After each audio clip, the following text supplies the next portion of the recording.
はいどうも料理人 VTuber の高見仁でございます。ということでね、今回の台所革命の方なんですけども、テーマはこちら。はい、ニンニクでございます。で、今回ね、お話しするこちらのニンニクのお話なんですけども、申し訳ございません。今回のこちら台所革命に関しましては申し訳ないんですけども、万人向けの動画ではありません。かなり狂気じみた内容になりますので、ちょっとここら辺ついてこれる方だけついてきてもらいたいみたいな動画になります。先に謝っときますので、よろしくお願いいたします。で、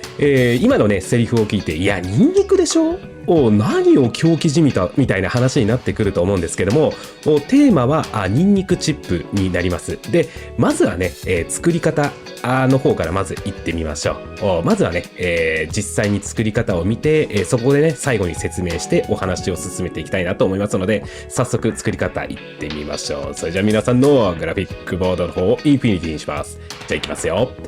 せーのドン。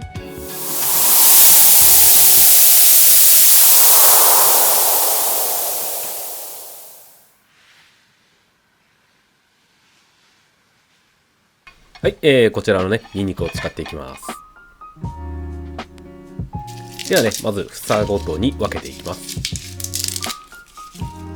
こんな感じでよろしくお願いします。それをぬるま湯に5分ほどつけてあげてください。そうしますと皮がね簡単にペロって抜けますので、大量にやるときはこのやり方が非常におすすめです。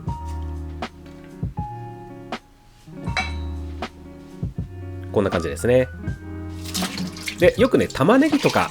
エシャロットなんかもそういう風にやってあげると剥きやすいですので、で、そのねニンニクをまず芽を取っていただいて、でスライスしていきます。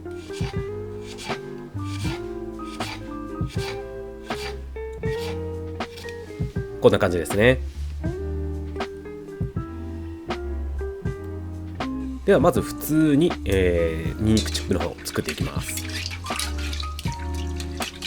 低温の油からゆっくりねこう火を入れていって、でこんな感じで仕上げていただければ、まずニンニクチップは出来上がりですね。ただやっぱりこうムラがねできたりとかすることあるんじゃないかなと思います。こんな感じですよね。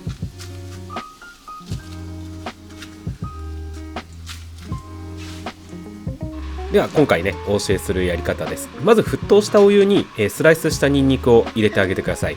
で入れたらもう火を止めていただいて、軽くですね一回ししてあげます。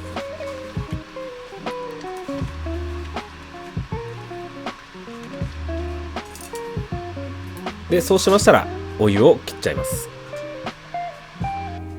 こんな感じですね。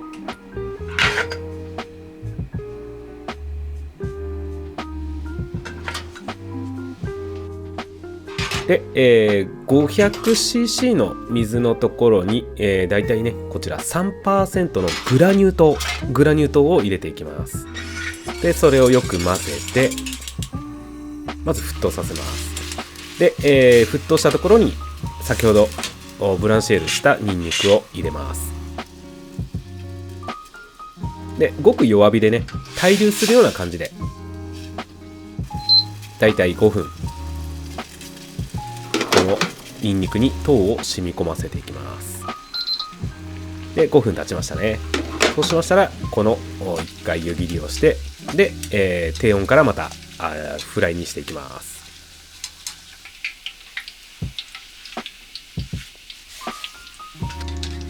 そうするとこんな感じでチップの方が出来上がります。こんな感じですね。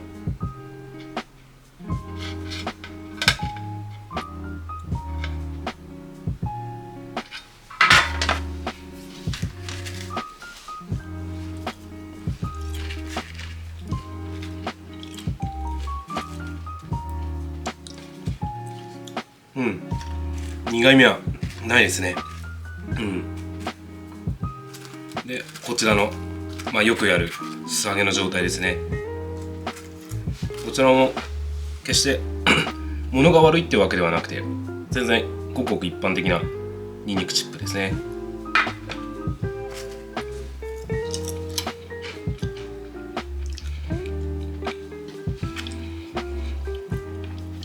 やっぱり苦味がもう、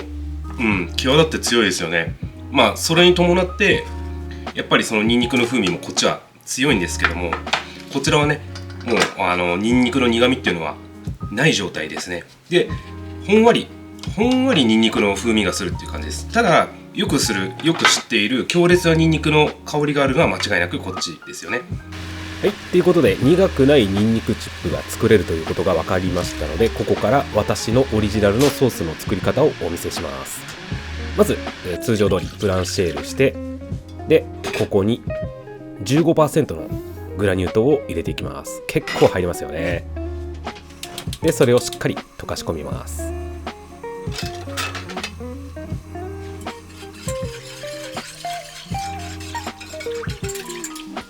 でそこに同じようにねニンニクのスライスを入れて5分弱火で対流させます。ここでねしっかり糖を染み込ませていきます。で5分が経ちましたら、ここはねまた同じようにやっていきます。で 15% ですけども、だいたい仕上がりは同じぐらいですね。でそこに低温から油で揚げていきます。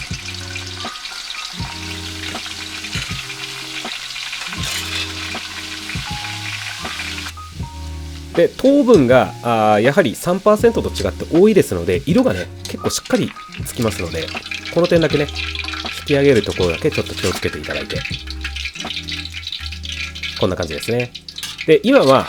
糖分が多いのでちょっとくっついていますけども、時間が経つとパラパラパラっとほどけますので、そこはご安心ください。こんな感じで色付けます。こんな感じですね。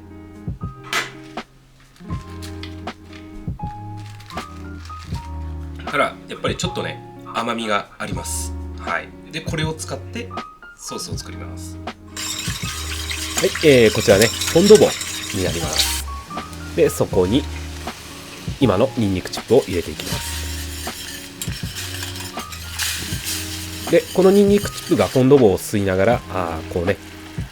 フォンドボーの方に煮詰めていって、でこしていきます。で今このこしている時にこう引っかかってるものありますよね。これがニンニクの最高にいいところなんですよね。これをソースに全部入れていくっていう寸法です。でそこで味を決めていきます。少しうまみを足すのに少しだけ醤油を入れます。で意外かもしれないんですけども、ここでニンニクを揚げた油ですね、これを入れていきます。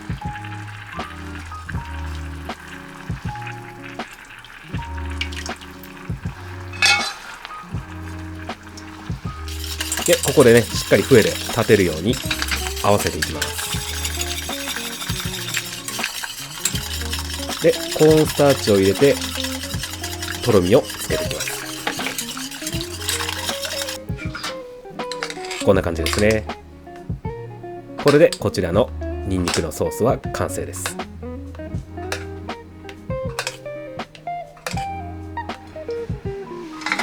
ではねそのニンニクのオイルを使って鶏胸肉焼いていきます。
こちらのソース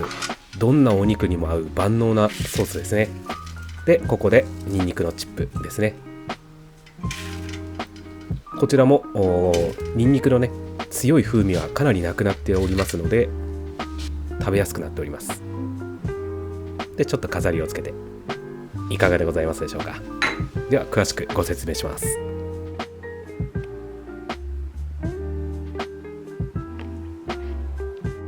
はいどうもお疲れ様でした。いかがでございますかね。ニンニクチップ2つのね、作り方をお見せいたしました。で、片方はねよく皆さんがやるように、素揚げして作るタイプのものと、で今回、私がお教えしたのが苦味がない、かつ、匂いのね成分もぐっと抑えたニンニクチップの作り方ですね。でちょっとね話の内容としてかなりコアな内容になってしまってはいるんですけども、ちょっとねここからは専門的なお話をさせていただきたいと思いますので、お付き合いのほどよろしくお願いいたします。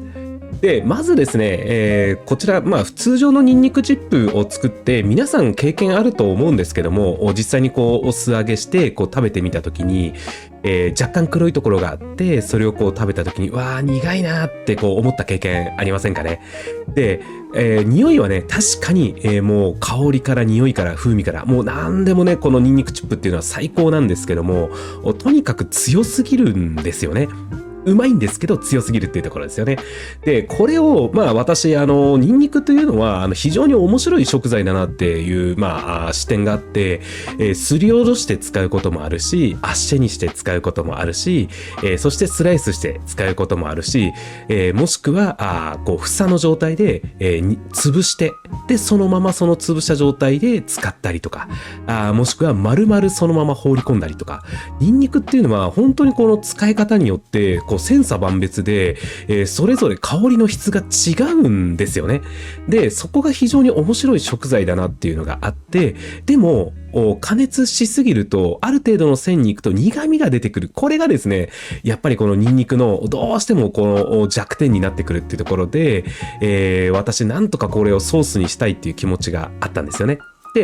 で、それで生まれたのがこの手法だったりします。で、一体何が起きているのかっていうところをまず一つずつねご解説させていただきたいなと思いますので、よろしくお願いします。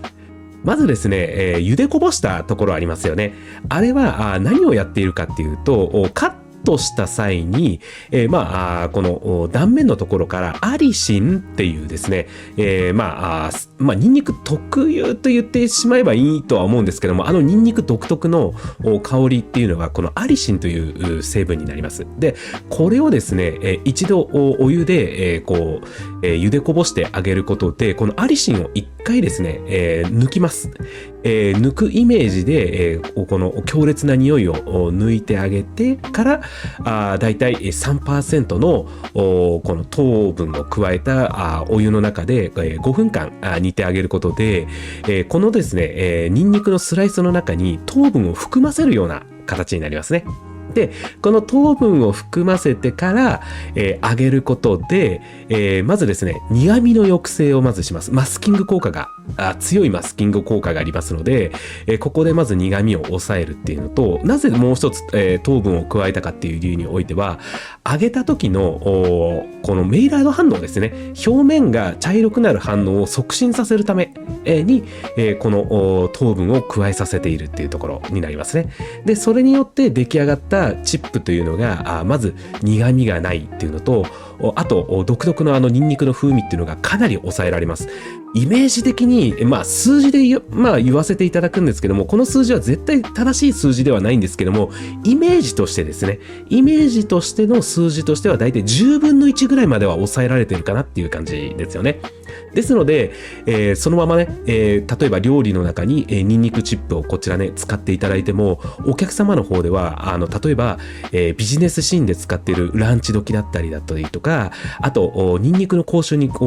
気になる方々なんかには非常によろしいかなと思います。はい。でかつですね、シェフの方でもこのニンニクのね風味ふんわりしたぐらいが使いたいんだけどもなかなかなーなんて思ってる方、もしね、よろしかったらこちら実際にねやってみて試した上で、お客様に提供するかしないかっていうのはぜひねご判断いただければなっていうようなものになります。はい、こちらのソースなんですけども、まあ完全ね、私がまあ一からまあ研究して、まあ作り上げたソースですので、まあソース名としては、まあソースアライユ、まあソースニンニクになるんですけども、ソースアライユ、ファソン高見とでも言っときましょうかね。高見式、ソース、まあニンニクのソースみたいな感じのイメージですかね。はい。で、こちらのソースなんですけども、本当にこう肉類であればどれでも合います。もうほぼ最強最強というか、まあ卑怯なっていうぐらいの、まあ何にでも合うソースですので、使いどころは結構幅広くいけます。で、やっぱり一番使いやすいのはステーキですよね。ステーキには非常に使いやすいソースで、大体まあ、困った時、ステーキのソースで困った時、これ言っていただければ、まあまず間違いないかなっていうところと、またね、作りやすいっていうところもね、非常に、やりやすいソースの一つだったりします。はい。ぜひぜひね、鶏肉だったり、豚肉、そして牛肉、ぜひぜひお試しください。もちろんね、羊にも合いますので、いろんなね、お肉に試していただけたらなと思っております。もちろんね、こちらのソースを改良していただいて、もう皆さんのね、独特のニンニクソースに仕上げていただくのも OK かななんて思っておりますので、ぜひぜひ参考程度にやってみてください。最後までご視聴ありがとうございました。YouTube 公式の登竜門であるハイプ機能が当チャンネルにも実装されました。スマホ機能の限定ではあるんですけども、公開から7日間応援していただくことで世界に動画を広めることができる特別なボタンです。このチャンネルは期待の新人クリエイターの上位ランクに挑戦いたします。スマホ画面の流れ星マーク、ハイプボタンからですね、皆様の熱い応援届けていただけたら大変嬉しいです。皆様とね、もっと一緒にこう大きなステージで料理ができることを楽しみにしております。ハイプボタンは週に3回まで、どなたでも応援することができますので、チャンネル登録、高評価、そしてハイプへのご支援、どうかよろしくお願いいたします。皆さん、ニンニクといったらどういう使い方が好きですか？私はね、やっぱりこのちょっと焦げるぐらいの焦げる手前ぐらいの強い香りの出たチャーハンにこう卵たっぷりね使ったチャーハンなんかも最高に好きですね。皆さんどんな料理もしくはニンニクの使い方が好きですか？ぜひぜひコメント欄で書いて教えてください。それじゃあね、また次の動画でお会いしましょう。またね。バイバイ。